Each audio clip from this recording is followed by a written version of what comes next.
Mi Isa querida, Hello. ¿cómo estás? Aquí bien. Primera vez que me maquillo y me arreglo creo que desde que empezó la pandemia. O sea que siéntete honrado, Gabriel Cruz. Bueno, es lo mínimo, mi Isa. Es lo mínimo para ir un domingo, como eran nuestros domingos en Caracas, ¿no? El domingo era el día que te levantabas, ibas a un museo, ibas a una galería y después tenías tu dinámica con tu familia, ibas a un restaurante o ibas a misa o lo que fuese.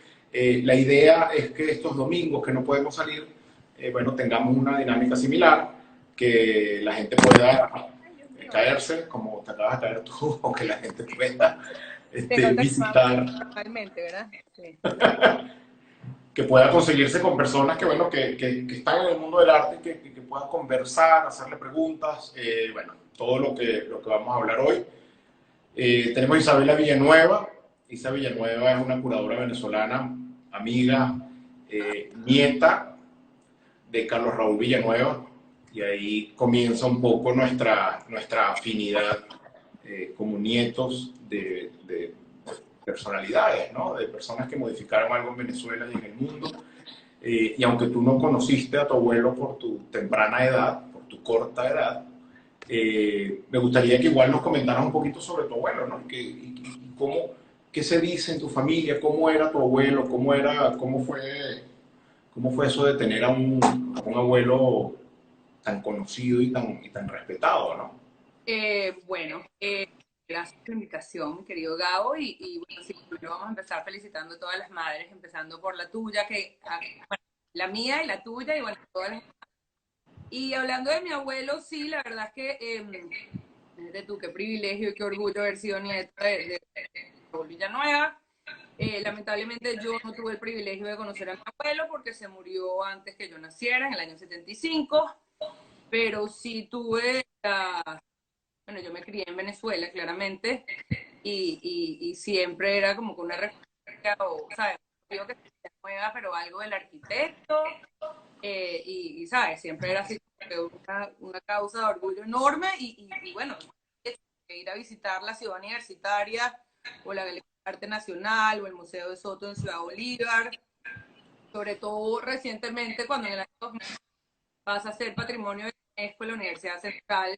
¿Sabes? Yo ya era adulta para esto, sí, es darte cuenta como de la importancia del legado y sí, de la obra de mi abuelo, que realmente fue eh, increíble. Y Qué sí, belleza, qué belleza que uno diga la universidad tal y su arquitecto fue esta persona, o sea que nosotros conocemos el nombre de una universidad, los artistas que están en esa universidad, el arquitecto que hizo la universidad, es bien particular, ¿no? Yo me pregunto la si, verdad es que fue un proyecto bastante singular. O sea, claramente Venezuela en ese momento estaba por el boom petrolero, y el proyecto modernista estaba en pleno auge.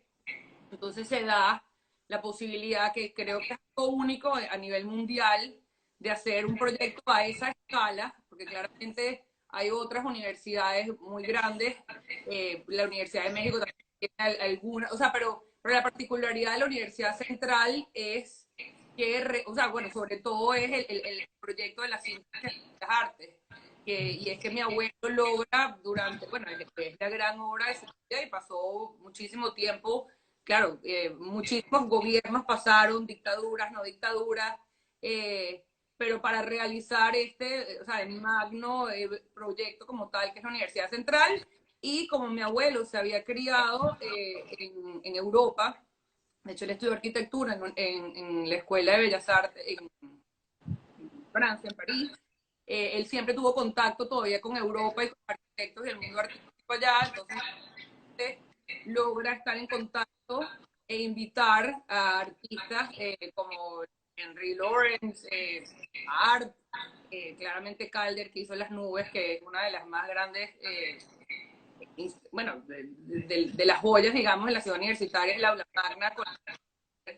Y bueno, por supuesto, artistas locales también, como Mar Carreño, Soto, Baltasar López. O sea, hubo también, pero sí es un proyecto como que muy a gran escala, donde logra hacer esa síntesis de la arquitectura y el arte. Claramente era algo que venía hilándose o pretendiéndose hacer desde antes de la época del Bauhaus. Y que mi abuelo lo logra hacer muy bien, también gracias al el boom económico y, bueno, y porque distintos gobiernos y distintos notaron la relevancia o lo importante que era este proyecto. Pero Eh, ¿qué confianza le tienes? O sea, la confianza que tenían en tu abuelo para decir, bueno, sí, vamos a colocar a estos artistas que no son de aquí, algunos, que aunque sean referencia mundial, no quiere decir que puedan vivir en la casa de la inteligencia venezolana, ¿no? Porque tú dices, bueno, voy a ponerlos en el lugar donde yo voy a enseñar sobre lo sí, mío. no, Una definitivamente. amplitud gigante, ¿no? Sí, yo tengo entendido que hubo dos proyectos para la ciudad universitaria. Una fue el de mi abuelo, que fue el que terminó ganando, y el otro era de Armando Vegas también, que era un gran arquitecto.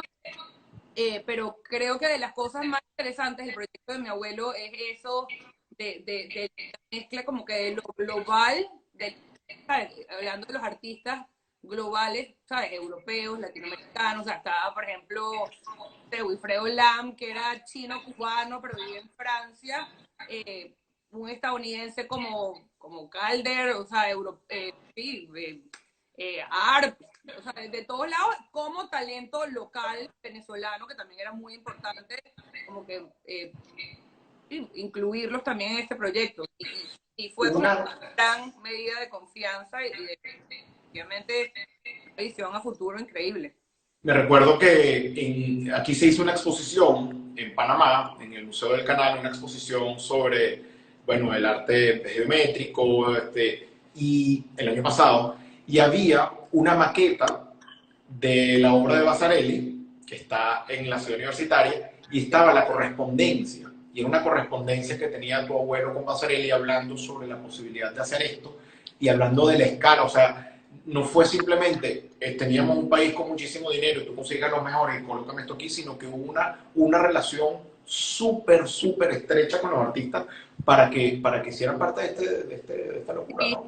efectivamente, y debo decir que Paulina, la hija, bueno, la única hija hembra que tuvo mi abuelo, es quien se ha encargado literalmente, o sea, ella dirige la Fundación Villanueva, y la verdad es que la página web es, o sea, tan exhaustiva y tan minuciosa, están escaneados todos los documentos, por ejemplo, toda la correspondencia entre los artistas y mi abuelo para la ciudad universitaria y como para otros proyectos. O sea, por ejemplo, mi abuelo lo seleccionaron en el año 67 para que fuese el curador o la persona que seleccionaba al artista que iba para el pabellón de la Bienal de Venecia el año 68. Y mi abuelo, por ejemplo, seleccionó a Marisol, que además creo que es la única vez que ha sido una mujer, la única, o sea, durante la historia del pabellón venezolano, la Bienal de Venecia, la única vez que se le seleccionó una única mujer como para representar todo el proyecto fue Qué Marisol. maravilla. La correspondencia entre mi abuela y Marisol del proyecto de la Bienal de Venecia, por supuesto todo lo de la ciudad universitaria, los cubos de Montreal que hizo mi abuelo para la Expo de Montreal, ¿sabes? La correspondencia para el Museo de Soto en Ciudad Bolívar, o sea, todo eso está en Que, la Fundación Villarreal y súper bien escaneado y, ¿sabes? Etiquetado y activado y es en verdad. con lo cual hay un trabajo de la familia, o sea, la familia trabaja, sigue Debo, trabajando para el abuelo, ¿no? debo decir que a diferencia de ustedes, porque ustedes, la familia en general, sí se ha involucrado mucho. En el caso de la familia Villanueva, es casi 99.9% mi tía Paulina Villanueva, sinceramente. O Qué sea, bueno. por supuesto, claramente todo el mundo la apoya, pero mis tíos, cada quien como que cogió un camino distinto. Por supuesto, todo el mundo muy orgulloso del trabajo de mi abuelo, pero, ¿sabes? Se dedicaron como que a trabajar en otros campos. Mi tía Paulina sí estudió, mi papá también estudió arquitectura, pero mi papá luego sí ejerció y trabajó un tiempo con mi abuelo, pero después se puso a trabajar en otro tema, en otro campo. Mi tía Paulina sí se mantuvo en el campo de la arquitectura como docente, dio muchísimo, fue profesora en la universidad hace muchísimo tiempo, y hoy en día es la directora de la Fundación Villanueva y es literalmente el archivo familiar. O sea, yo, por ejemplo, el otro día estaba leyendo algo y me acordé y, ¿sabes? La llamé. Y que tía, cuéntame un poco de este tema que se me olvidó, ¿sabes? Qué Yo empecé maravilla. a hacer cosas antes de mí. ¿Sabes? Yo, por ejemplo, hay un dato que es súper curioso, que además no se sabe mucho, que a mí me llamaba mucho la atención y como que en este encierro estuve pensando, y era que mi abuelo claramente, ¿sabes? Hizo esta maravillosa obra en la ciudad universitaria, pero cuando cae la dictadura, a mi abuelo como que lo medio castiga un poco, aunque él nunca es que, no es que solamente trabajó con la dictadura, pero cuando, ¿sabes? Cae la dictadura, que fue la última, entre Rómulo Betancourt, creo que es, ¿sabes? Como que he was blackballed, o sea, Lo se vetó. quitó, y por ejemplo, faltaba una parte del proyecto de la ciudad universitaria, que era la zona rental de Plaza Venezuela, esas, donde iba a haber supuestamente el primer rascacielos de Latinoamérica, y eso no se realizó, o sea, mi abuelo como que ahí se dedicó a la docencia, oye, fue algo que para él fue como que muy doloroso, porque él Uy, siempre qué había lástima. sido del Estado y no de un gobierno, o sea, ni para Claro. ni para Esas diferencias y nunca las hemos, sí, es que nunca no, hemos sabido llevar esas diferencias entre el Estado y el gobierno en Venezuela. Eso y no es algo que es como que muy conocido en la trayectoria de mi abuela, pero que yo sí me acuerdo que él sí había oído una conversación, y llamé particularmente a mi tía Paulina, que como digo es como que el archivo familiar hablante, le estaba preguntando específicamente de ese momento. Entonces, sí, mi familia muy orgullosa de todo, pero la verdad es que mi tía Paulina Villanueva, que está qué encargado maravilla. De de los eso. proyectos de tu abuelo, el Museo Soto creo que es el que más nos llama.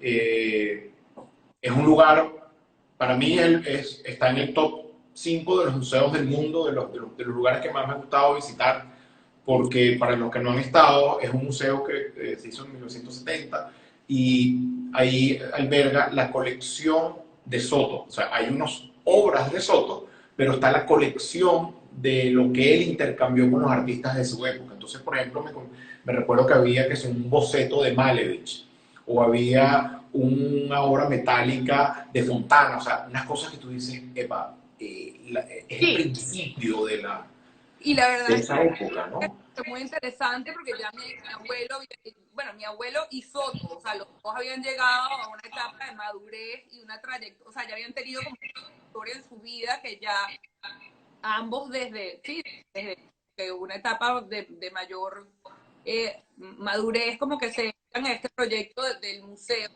que además en el caso de mi abuelo es como que una obra bastante minimalista. O sea, mi abuelo siempre había tomado como que muy en cuenta el tema del ambiente local y como de adentrarse, pero es una maravilla. Y sí, también como Soto ya estaba en un proyecto, sí, en un momento en su carrera, ya había, como suelen hacer muchos artistas, intercambiado obras con otros, tenía esta bellísima y grandísima, espectacular colección, no solamente de obra de él, de Jesús Soto, sino también de artistas que había comprado, intercambiado, etcétera. Y entonces presentar en Ciudad Bolívar, que siempre como que es interesante como quitarle el eje hegemónico que tiene como que la capital, o sea, Sí, ¿sabes? En ese lugar, ¿sabes? En la mitad de la jungla, que además es un tema que es como que súper particular, porque el tema de la humedad para un museo y para la conservación de las obras es algo como que extremadamente delicado. Pero y bueno, tener esa joya ahí como que escondida en la mitad de Ciudad Bolívar sabes es que mi abuelo me contaba que él conoció a Soto en 1943, cuando Soto llega a Caracas, de Ciudad Bolívar, y él decía que el hecho de que Soto hubiese pasado su infancia en Ciudad Bolívar y hubiese sobrevivido ya era un milagro, porque la gente se moría de cualquier cosa en Caracas, imagínate en Ciudad Bolívar. Y entonces se fue por el río Orinoco, salió por el Delta, y llegó por La Guaira a Caracas, y se hicieron amigos el primer día de la escuela de arte, y fue y conoció a mi bisabuelo, y me contaba mi abuelo que mi bisabuelo lo que le dijo es, este es el tipo de amigos que tienes que hacer en la vida. Y fueron amigos para toda la vida. O sea, y mucha gente no lo sabe, ¿no? Creen que como trabajaban en lo mismo, eran competencia, y resulta que fueron los mejores amigos de la vida. eran artistas, pero los dos tenían como que una investigación como que muy particular. Y además sí, o sea, hay un libro increíble que es que publicó la Fundación Cisneros, donde Ariel Jiménez que amamos y adoramos e idolatramos. Total, Tiene total. una conversación con Jesús Soto, también hizo una con tu abuelo, pero en el libro, en el diálogo entre él y Jesús Soto cuenta que para él su despertar artístico es un momento cuando él estaba caminando en Ciudad Bolívar y empezó a ver como el juego de la luz y que es algo que básicamente va a regir o que va a ser como el constante en su obra artística, la búsqueda de la luz. Y sí, definitivamente él fue un gran compañero y un gran amigo y hermano. Amigas. Y bueno, o sea, Soto había estado un poquito antes, había llegado a París un poquito antes, tu abuelo había estado, ¿sabes?, en Barcelona, pero se lo jala y de hecho lo trae. Le dice como que, mira, este es el lugar, París, ¿sabes?, posguerra, donde está pasando, ¿sabes?, esta movida súper interesante que le incumbía a tu abuelo, claramente, y donde habían otros artistas también latinoamericanos, pero no solo latinoamericanos, investigando todo este tema sí, bueno, del arte abstracto, no geométrico, Tú, cinético. este, en esta familia Villanueva, no ser arquitecto ya es una cosa rara. ¿Qué estudiaste, Isa? Yo estudié, bueno, la verdad es que debo decir primero que un legado así, la verdad es que ser arquitecto es bastante, o sea, o te dedicas a la docencia, como dice mi tía Paulina, o sea, es muy difícil si, o sea, que uno de tus papás hubieran sido artistas, Artista. tíos o Carlitos, Adrián, o sabes, cuando tú tienes un legado tan potente, sinceramente, es un poquito complicado. Yo particularmente estudié letras y luego hice un diploma y 2 maestrías. Yo siempre estaba clara que, ay, están mis sobrinitos comentando, yo siempre estuve clara que quería estudiar arte, pero por idioteces de la vida y un novio que tenía no me fui, me quedé estudiando letras, que agradezco muchísimo porque me sirvió muchísimo, porque parte de mi carrera como tal también es como que saber, bueno, aparte yo amo leer, pero el saber escribir ¿sabes? Me hizo mucho bien estudiar letras y luego tuve la posibilidad y me pude ir a Europa a hacer mis maestrías para la ¿En cual qué año te fuiste? me fui en el año, me fui justo cuando el paro, me fui en el 2002. Bien. Y no, y bueno, nunca regresé. O sea, siempre regreso a Venezuela porque mi familia vive ahí.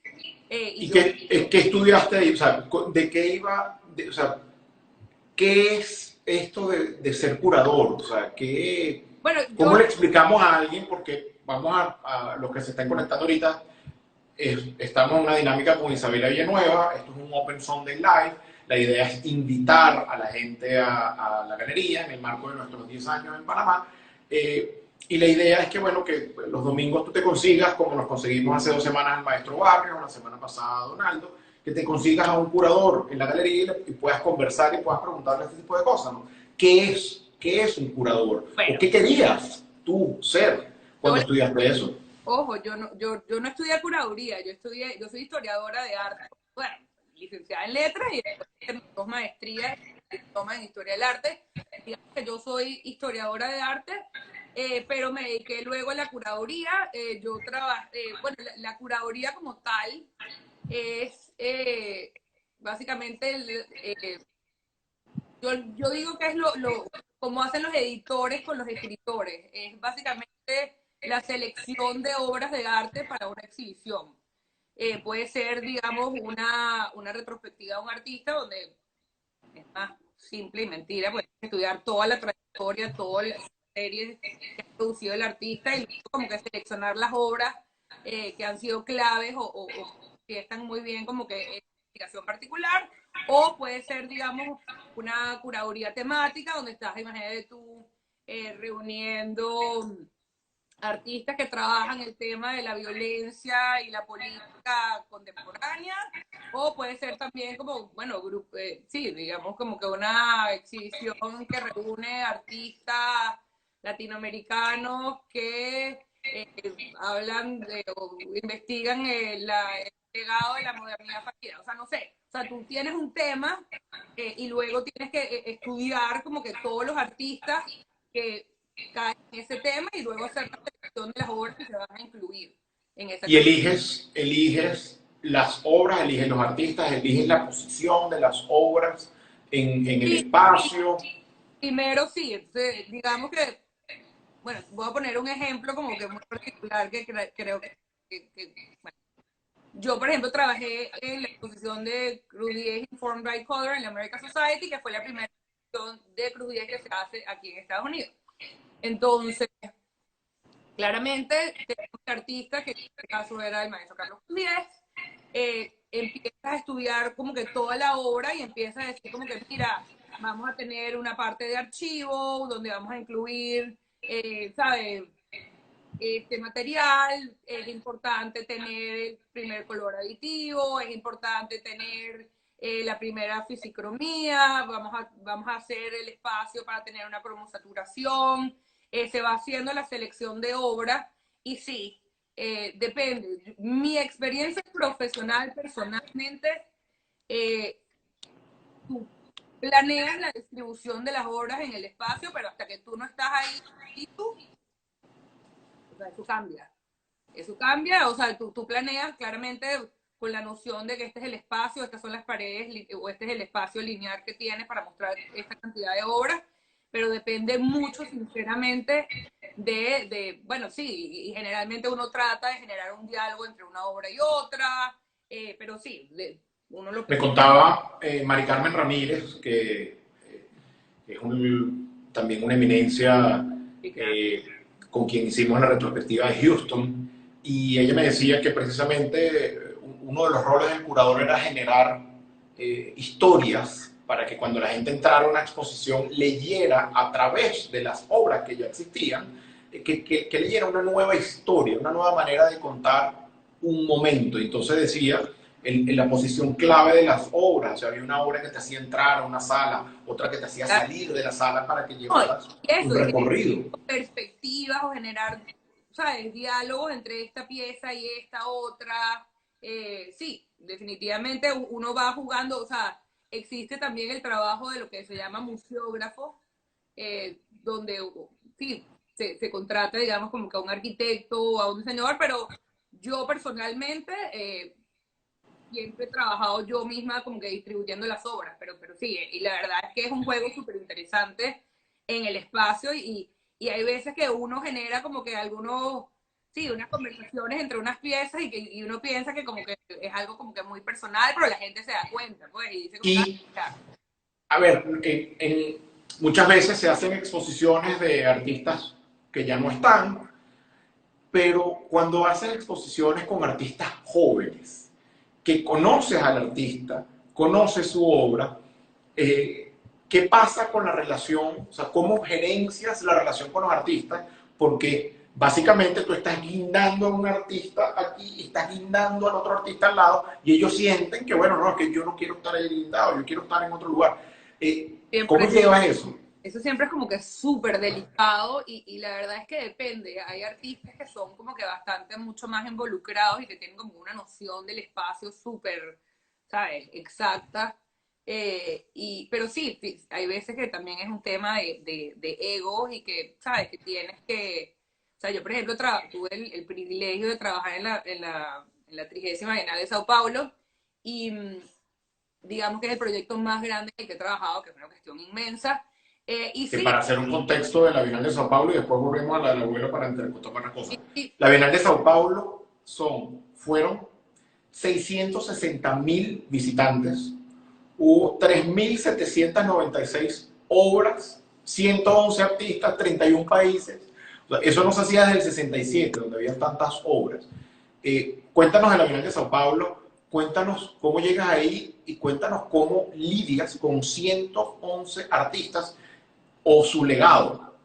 bueno, yo paso a ser parte del equipo curatorial de la Bienal de Sao Paulo gracias a Luis Enrique Perjoramas, que digamos que es uno de los grandes, bueno, historiadores, curadores y también es un poeta increíble. Y amigo. Y amigo y mentor y lo amo mi lepo. Total es que sí, yo estaba trabajando en esa época en la American Society en Nueva York, conocí a Luis, yo había también, así como te dije, había fastidiado muchísimo a Lepo. Bueno, hay un cuento bastante divertido, entre paréntesis, que mi mamá desde chiquita nos ponía, mi mamá iba a las charlas de Lepo, las grababa en cassette y las oía luego y nos las ponía a nosotros a oír. Increíble. Yo crecí, digamos, oyendo a Alepo. Lo contacté cuando estaba haciendo mi maestría. Yo estaba haciendo una tesis de la cuestión del tiempo y del espacio en la obra de tu abuelo, Roto y de Gego. Y, y lo contacté y claramente luego trabajando en la American Society en Nueva York, ¿sabes? Lo conocía, hicimos un par de cosas juntos y entonces él es seleccionado como el curador jefe y él me invita a ser parte del equipo curatorial. La verdad es que de los grandes privilegios, una de las grandes oportunidades que he tenido en mi vida. Ya Sí, había, ya un curador venezolano había hecho ese trabajo en el no como pasado. jefe, no como curador jefe, o sea, sí se habían, por ejemplo, Rina Carvajal había trabajado claro, como la Bienal de Sao Paulo es un proyecto tan grande, siempre suele Muchísima haber gente. curador jefe, pero sí curador jefe, eh, Luis Enrique fue el primer venezolano que lo hizo. Sí habían habido curadores de secciones, como repito, fue Rina, como fueron otros, pero el curador jefe, que era Luis, era la primera vez, y entonces éramos Luis y otros tres curadores, yo era la única mujer, que era la más joven, era Toby Mayer, un alemán que trabajaba en el Goethe Institute, y Andrés, que era un brasilero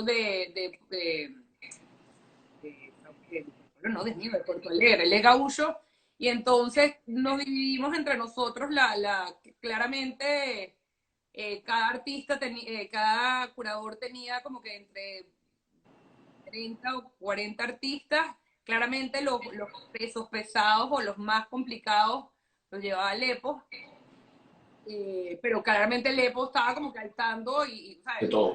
Fue una curaduría como que fue bastante en conjunta. Yo claramente sabía lo que estaba llevando Andrés Severo y lo que estaba llevando Toby y lo que estaba llevando Lepo, pero en el momento del montaje sí vino un poco eso que tú dices y la verdad es de a veces como que cierto, ¿sabes? Que de repente un artista como que no estaba contento con, ¿sabes? Que esta obra fuera en ¿sabes? Que se mostrara en este lugar, o yo no quiero Claro. o no quiero tal. Eh, ¿Qué edad tenías cuando trabajaste en eso, Isel? 31. ¿Imaginas? Bueno, tú no, pero la gente que está ahorita conectada, con 31 años haces, trabajas en la Bienal de Sao Paulo, trabajas con 111 artistas, trabajas con Veredorama, ya hiciste una exposición Cruz 10 en tus 20 en Nueva York trabajando en American Society. Este, esto es una generación privilegiada. El hecho de haber tenido que salir de Venezuela tan pronto nos, nos dio esa oportunidad, es una consecuencia. ¿Qué están haciendo los otros curadores? ¿Qué está haciendo nuestra generación? Oye, mira, la verdad es que yo no sé si es un privilegio, yo creo que es lo que nos tocó, ¿sabes? Yo en verdad nunca me fui de Venezuela pensando que no iba a volver, y todavía pienso que voy a volver y me gustaría volver, y como que me avergüenzo quizás de cierta manera de que mi carrera como que haya sido tan afuera de Venezuela, o sea, aunque siempre, o sea, he intentado o sea, he hecho...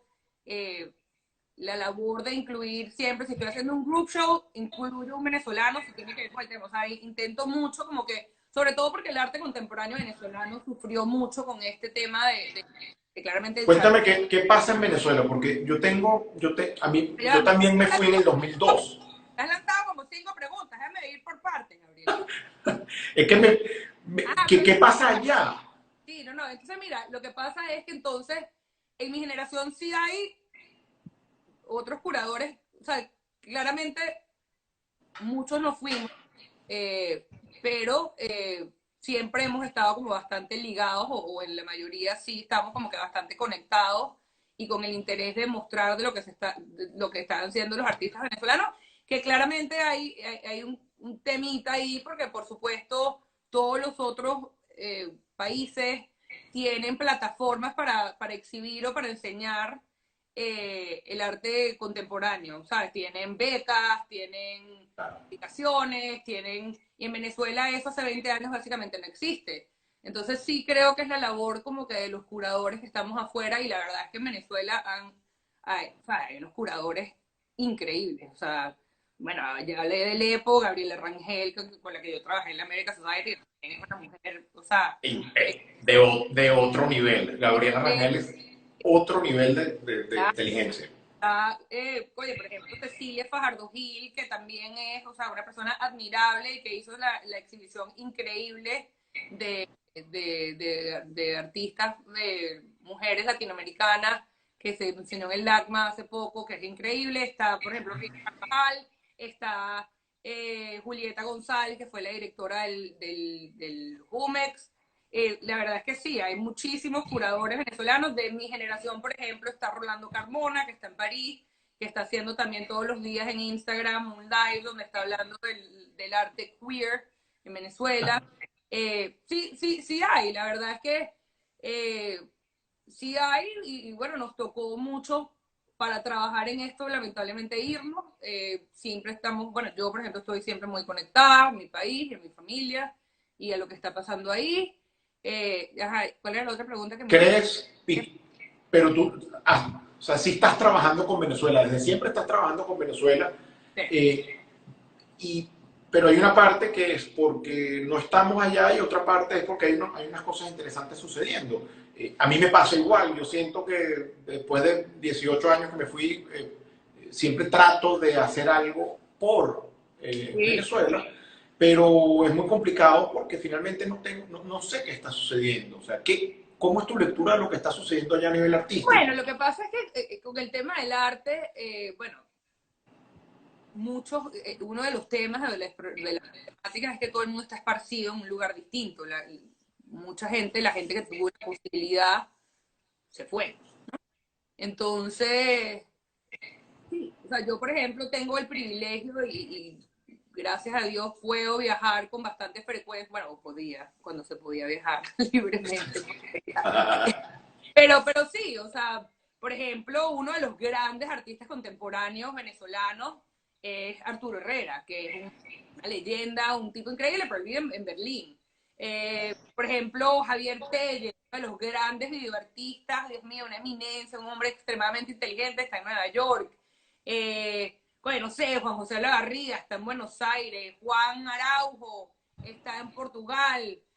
¿Sabes? Están esparcidos como Claro. todo. Unimov, que es una pintante, una pintora contemporánea venezolana increíble, está en París. Coño, está Ricardo Alcaide, está en Sao Paulo. O sea, están todos votados como, bueno, como estamos los venezolanos. Pero pareciera entonces algo cíclico, porque el abuelo se fue en el 55, Narciso, Alejandro, Soto se fueron a final de los 40, o sea, y en aquel momento el abuelo decía que no pasaban las coordenadas de la historia por Venezuela, y Claro, entonces no podías mostrarte desde Venezuela, lo que tú pensabas no lo podías decir desde Venezuela porque por ahí no te iban a oír. Hoy en día cambió las circunstancias, ¿sabes? Porque después digamos, en los 70, los 80, ya Venezuela sí pasaba las coordenadas de la historia, había unos museos con todos los juguetes, con las mejores artistas. claro, pero una de las cosas que pasa es que cuando entra el proyecto de Hugo Chávez, cuando entra el chavismo a Venezuela, una de las áreas que es más afectada claramente es la cultura. Y por supuesto los museos que habían sido, ¿sabes?, el orgullo y básicamente un ejemplo a nivel, o sea, en el hemisferio, digamos, en Sudamérica, tal, ¿sabes? En Venezuela, por ejemplo, un momento que viajó la colección del MoMA y viajó a Caracas, o sea, el Museo Sofía Inver, o sea, vino Henry Moore en retrospectiva, o sea, los museos de Venezuela realmente eran ¿sabes? Un ejemplo y era un ejemplo a seguir. Por supuesto, cuando entra Chávez, que retiran todo el presupuesto de los museos, claramente estos se ven extremadamente afectados. Mucha gente claramente que trabajaba en los museos se van para afuera o consiguen trabajos, ¿sabes?, en colecciones privadas o dejan como tal. También el chavismo como que retira todo tipo de presupuesto ¿sabes?, para hacer exhibiciones y cuando ya la cuestión pasa a ser como tan extrema como pasan los años, literalmente si un artista no apoyaba al gobierno o no era chavista, no se exhibía. Claro. Bueno, y también comenzó a confundir el arte con el folclore y bueno, por ahí no Y fuimos, bueno, pero pues, hay una anécdota, hay hasta una las anécdota, ediciones, que fue un horror, o sea, pasan todas. Bueno, hay un cuento, yo tengo un cuento de cuando estaba trabajando en la Bienal de Sao Paulo, que llevamos a este curador alemán, a Toby Mayer y Andrés Severo, que era el brasilero, que los llevamos a Caracas a hacer la investigación porque estábamos, sí, trabajando ya en la selección, estábamos trabajando en uno de los viajes preparatorios de la Bienal de Sao Paulo, vamos a Caracas y los queríamos llevar a ver la reticularia de Gego, ¿no? En lo que era la ex Galería Arte Nacional, que ahorita es el Museo de Bellas Artes, que claramente esta instalación in situ increíble, o sea, llegamos al museo y había una misión oftalmológica, ¿ok? Con unos médicos cubanos. El alemán juraba que esto era un proyecto de un artista y que era una instalación, estaba volado. Y dije, no, no, es una, o sea, ellos habían vaciado las salas del museo y había una misión oftalmológica, ¿entiendes? Y habían desmontado la reticularia de Gego, que no se debería desmontar, porque es una obra que montó el artista y que pregúntate cómo claro. la van a volver a montar el día de mañana. Primero los extremos, porque Darío Escobar, que es un artista muy querido guatemalteco, él cuenta que fue una vez a Caracas a hacer una exposición y estaba en el Museo Sofía Inver y él dice, bueno, yo para romper el hielo con la curadora, bueno, digo, wow, mira qué lindos esos Picassos que están ahí. Me imagino que ha debido ser muy complicado hacer esta exposición de Picasso con todo el tema del transporte, las importaciones. Y entonces aparentemente la curadora vio, ah, no, esos son de la colección permanente. Y él dijo, me sentí completa, con una basura porque dije, epa, yo pensé que esto era una exposición individual de Picasso que tenían acá y eso es nada más la colección de este museo, de uno de los museos de Venezuela. Dice, ¿qué pasó en Venezuela? ¿Qué hubo en Venezuela? ¿Por qué llegó tanta obra de arte a Venezuela en esa época? Bueno, lo que siempre decimos, Caracas tiene más de 400 obras integradas al espacio urbano. O sea, Caracas es un museo al aire libre. Los museos, a su vez, tienen las mejores obras del planeta. Y también debo decir que en Venezuela los coleccionistas, o sea, compraban y adquirían unas joyas, o sea, bueno, que no era algo como tan común en otros lugares. O sea, por supuesto, Venezuela estaba ¿sabes?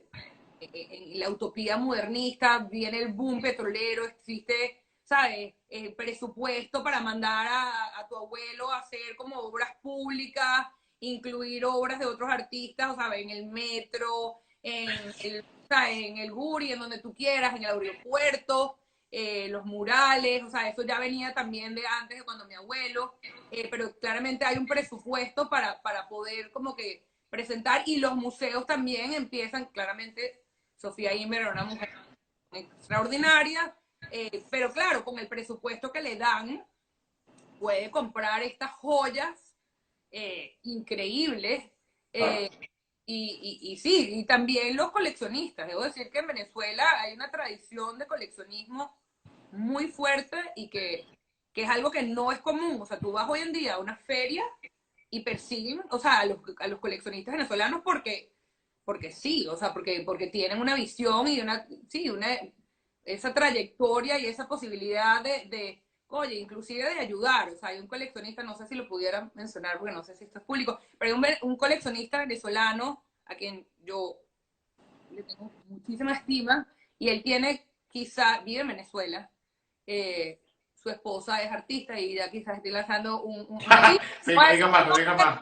No voy a decir su nombre porque, bueno, no Ajá. sé si él quisiera que yo contara la historia. Él tiene una de las más grandes colecciones de arte contemporánea venezolana, pero además una de las cosas más bonitas, hoy en día, actual, en Venezuela, ahora, o sea, 2020, de mayo, pero una de las cosas más bonitas es que él no solamente compra para su colección, sino que él además ayuda, porque si él sabe que hay un artista que está pasando por un mal momento, o hay un artista que se ganó una beca, pero no tiene que pagar el pasaje, él va y le compra 4 piezas para ayudarlo. O sea, es un mecenas, es Es un un, mecena. es un coleccionista, o sea, y eso es algo muy bonito y eso es ¿Tú algo. coleccionas, Isa?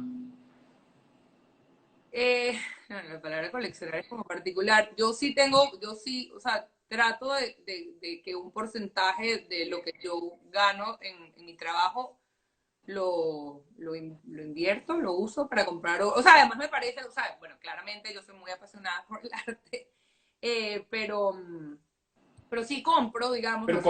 ¿cómo se comienza? Porque yo también, y me recuerdo, tengo una obra ahí que la primera vez que yo compré una obra, en todo el sentido de la palabra, fue a Adolfo Cayón, a la Galería Cayón, y le compré un Macamarana. Y fue una conexión brutal con esa obra, la compré, pasé 2 años pagándola, porque Adolfo me dijo, yo te voy a dar todo mi descuento para que tú la tengas, algún día entenderás lo que significa vender la primera obra de arte a alguien. Y después cuando tuvimos la galería, entendí perfectamente lo que se siente, es una maravilla. Sí, Pero claro. ahí comencé a comprar, no sé si a coleccionar, a comprar las cosas que me gustan. Tú Sí, como curadora, tú curas tus adquisiciones, tú curas tu colección, se puede curar una colección personal y claro que se puede cobrar una selección personal. La verdad que nosotros, antes de comprarla. no, ahí sí es, o sea, tú puedes tener una línea muy precisa, de repente yo colecciono artistas que trabajan con la, no sé, otredad, qué sé yo, o sea, con el dibujo, ¿sabes? Lo mío es más, la verdad es que con esta pregunta, o sea, número uno, desde que nosotros estábamos chiquitas, mi mamá y mi papá nos llevaban todos los domingos, así como estábamos hablando, todos los domingos eran culturales. Nos llevaban a la Sala Mendoza, nos llevaban al museo, nos llevaban a galerías a Freites, o, ¿sabes? Algún lugar nos llevaban siempre los domingos. Y la verdad es que yo también vengo de una familia claramente donde hay una sensibilidad por el arte. Mi abuelo claramente la poseía. ¿Sabes? Yo tengo una tía abuela también que es una gran apasionada por el arte, que casi como que otra abuela mía. Eh, y yo la verdad que creo que una de las primeras obras, o sea, así como conscientes, fue Juan Araujo, eh, hizo un proyecto en casa de mi abuelo. Él tiene un proyecto, o sea, él tiene esta serie donde va a casas de arquitectos. Y entonces él hizo uno en Caoma, la casa de mi abuelo Villanueva. Y la verdad es que era completamente fuera de mi presupuesto, ¿no? Pero luego me fui a trabajar a la Bienal de Sao Paulo y entonces empecé a ganar un poquito mejor.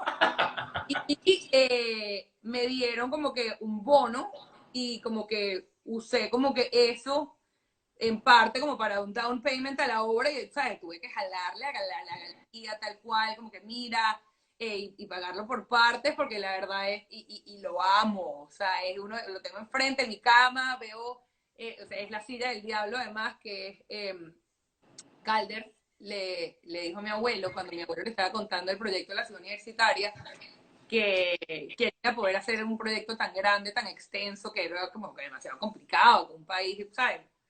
Naciente como Venezuela, que era como que imposible. Y le dijo, si tú logras hacer esa síntesis de las artes en el proyecto de la ciudad universitario, tú eres un diablo. Y mi abuelo lo hizo.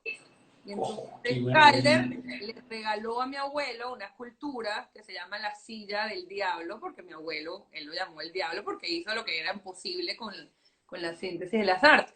Entonces, total es que Juan Araujo visita en un momento la casa de mis abuelos y pinta varias secciones de la casa y una bueno, pinta la silla del diablo y eso fue la que, ojo, o sea, yo no te puedo contar lo que fue el trajín para que yo pudiera adquirir esa pieza, porque esa pieza No, pero tenías que tenerla, claro.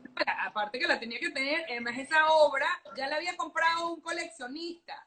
O sea, entonces yo tuve que, o sea, casi que lloriquearle, o sea, un show a la galerista que le explicara al arquitecto.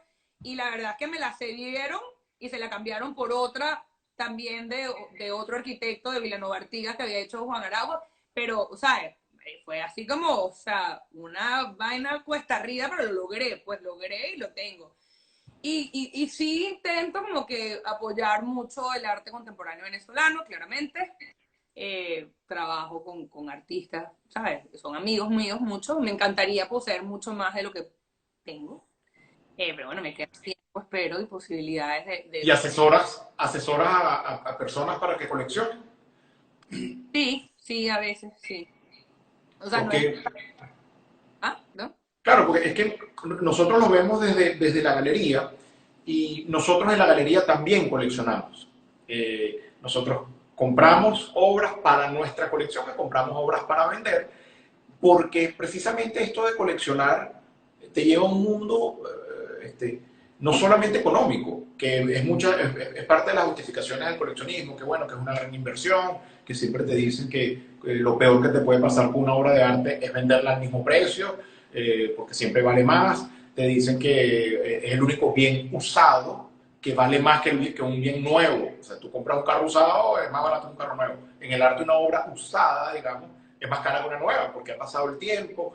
Es una dinámica maravillosa, pero la gente le da como miedo, ¿no? La gente le da miedo a comenzar, no saben que precisamente se puede comprar en partes, que la puedes pagar poco a poco, que puedes hacer intercambios. Y ¿Cómo también, rompemos eso, Isa?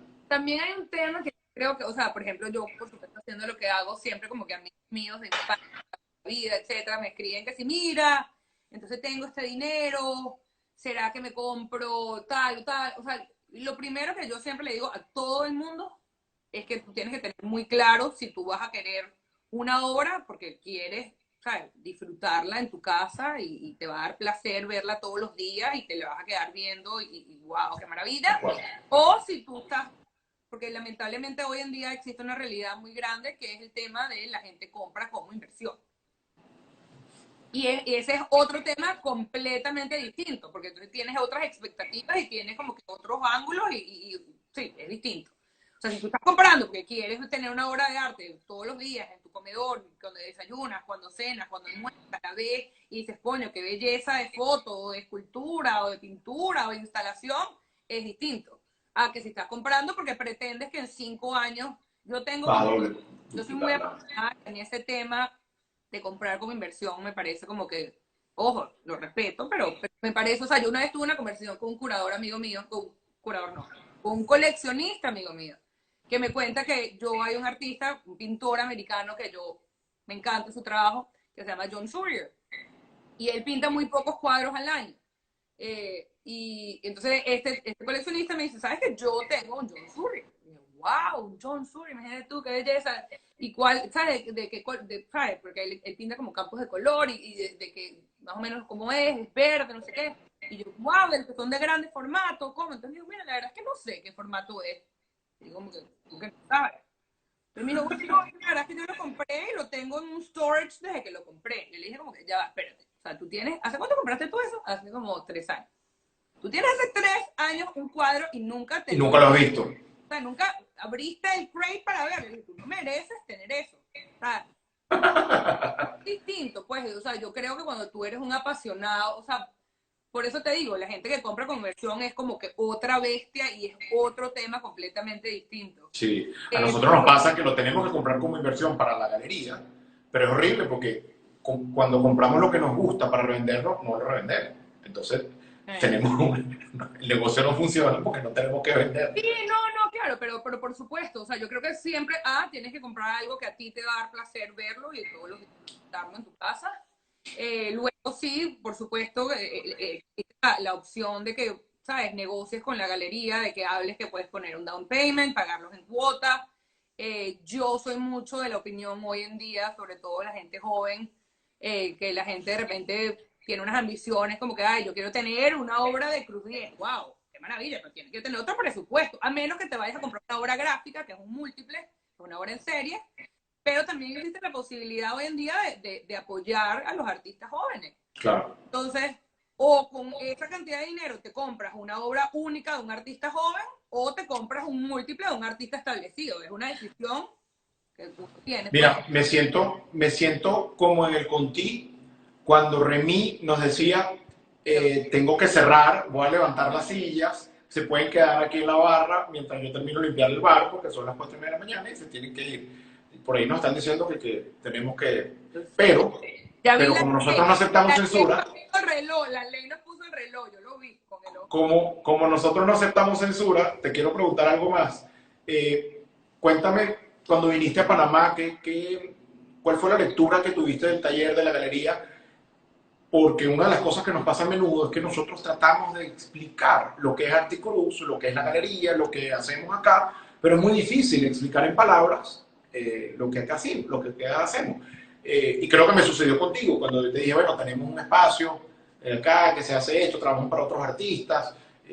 Cuando tú viniste al taller, ¿qué viste? Cómo lo describes? Bueno, la verdad es que yo no conocía Panamá hasta ahorita que fui en noviembre, que estaba yendo a Venezuela y paré básicamente o sea, bueno, sí, tenía claramente familia que quería ver allá en Panamá también, pero también, o sea, si yo pasaba por Panamá y no veía Articruz, creo que me quitabas el habla y la amistad se cercenaba para siempre. Así es. Para mí fue una joya ver lo que es Articruz. Yo claramente soy una admiradora empedernida de la obra de tu abuelo, la estudié, o sea, escribí una tesis al respecto. Los archivos que tienen allá en Panamá son una joya, o sea, un tesoro, poder ver las cosas que vi. Y sobre todo como yo he estudiado mucho eso, ¿sabes? Cosas que has visto reproducciones, pero verlas como in situ. También la maravilla del taller donde ustedes no solamente producen estas obras, o se producían las obras de tu abuelo, sino que donde existe la posibilidad que otros artistas contemporáneos produzcan obras, me parece, ¿sabes? Una iniciativa increíble. Eh, para mí fue un grandísimo gusto, pero claramente para mí de los placeres mayores fue el archivo, Dios mío, o sea, esas joyas que tienen ahí. Saber, por ejemplo, tu abuelo que empezó, que hacía comiquitas, ver algunas de las comiquitas que yo las había visto en ilustraciones, pero nunca había visto in situ, la correspondencia de tu abuelo, los catálogos de las exhibiciones, o sea, todo, un privilegio, increíble, increíble, Qué increíble. belleza. Isa, primera vez que hablamos sin vino. Oye, vale, sí, estamos sobrios, nadie nos... Primera vez que no hablamos en una feria, en una Y sí, exposición. una grosería, aunque yo creo que a mí se me salieron una o dos, pero mira, Este, para el mundo, ¿qué te puedo decir? en todo caso, te agradezco que hayas compartido con nosotros esto.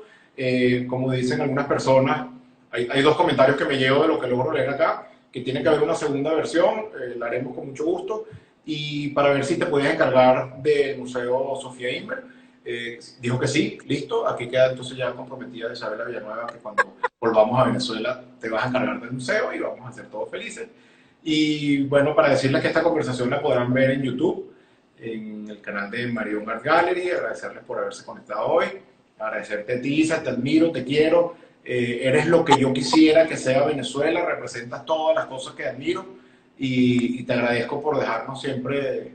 Bueno, una cosa, o sea, bueno, tú sabes que yo te amo y te adoro, mi Gabo, pero, o sea, la última vez que estuvimos en Caracas, o sea, yo te quiero tanto que estuve de rodillas pintando pintando unos pasos peatonales. mientras me bulleaba que estaba pintando. ¿Ok? Pero no, gracias a ti por la invitación, un privilegio poder hablar contigo siempre, sabes que te quiero, soy tu amiga insigne y siempre lo sé. Y un privilegio.